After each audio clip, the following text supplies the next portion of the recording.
ഒരു പാർട്ടിയുടെയും പിന്തുണയില്ലാതെ ഒരു ഒരു ഒരു മുന്നണിയിലും അംഗമല്ലാതെ ഒരു സ്വതന്ത്രനായിക്കൊണ്ട് പാലക്കാട് രാഹുൽ മാങ്കൂട്ടം മത്സരിക്കും എന്നുള്ള വാർത്തകൾ പുറത്തേക്ക് വരുന്നുണ്ട്. ഇങ്ങനെ വരുമ്പോ ഇവിടെ ഒരു പ്രധാനപ്പെട്ട ചോദ്യം കോൺഗ്രസിന് പാലക്കാട്ട് സ്ഥാനാർത്ഥി ഉണ്ടാകുമോ, അതല്ലെങ്കിൽ UDF സ്ഥാനാർത്ഥി ഉണ്ടാകുമോ എന്നുള്ളതാണ്. രാഹുൽ സ്വതന്ത്രനായിട്ട് മത്സരിക്കുമ്പോൾ കോൺഗ്രസ് സ്വതന്ത്രനെ പിന്തുണക്കാതിരിക്കാം, അല്ലെങ്കിൽ പാർട്ടിയുടെ സ്ഥാനാർത്ഥിയെ നിർത്തിക്കൊണ്ട് അവിടെ മത്സരരംഗത്ത് ഉണ്ടാവുകയും ചെയ്യാം. ഇതിൽ എന്ത് കോൺഗ്രസ് ചെയ്യും എന്നുള്ള കാര്യം അത് UDF ഒരു വലിയ തീരുമാനമായിരിക്കും എന്നുള്ളത് തന്നെയാണ്. അതിൽ എനിക്ക് തോന്നുന്നു അതിന്റെ 99% രാഹുൽ സ്വതന്ത്രനായിട്ട് മത്സരിച്ചാൽ പോലും രാഹുലിനെ UDF പിന്തുണക്കുന്ന സ്വതന്ത്രനാവാനുള്ള സാധ്യത വളരെ കുറവാണ്. 99% അത്തരത്തിലൊരു പോസിബിലിറ്റി ഇല്ല എന്നുള്ളത് തന്നെ നമുക്ക് പറയാൻ കഴിയും.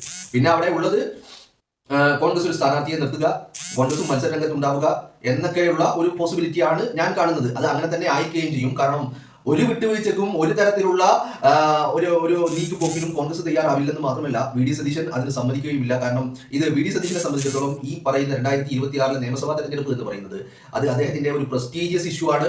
അതുകൊണ്ട് രാഹുലിനെ പിന്തുണച്ചതിന്റെ പേരിൽ എന്തെങ്കിലും ഒരു അപശബ്ദം കേൾക്കേണ്ടി വരിക എന്നുള്ള ഒരവസ്ഥയിലേക്ക് അദ്ദേഹം ചെന്നെത്തില്ല എന്നുള്ള കാര്യം ഉറപ്പാണ്. പക്ഷേ ഇവിടെ രണ്ട് കാര്യവും ഉറപ്പാണ്. കോൺഗ്രസ് രാഹുലിനെ പിന്തുണക്കില്ല എന്നുള്ളതും രാഹുൽ സ്വതന്ത്രനായിട്ട് മത്സരിക്കുമെന്നുള്ളതും രണ്ടും ഉറപ്പാണ്.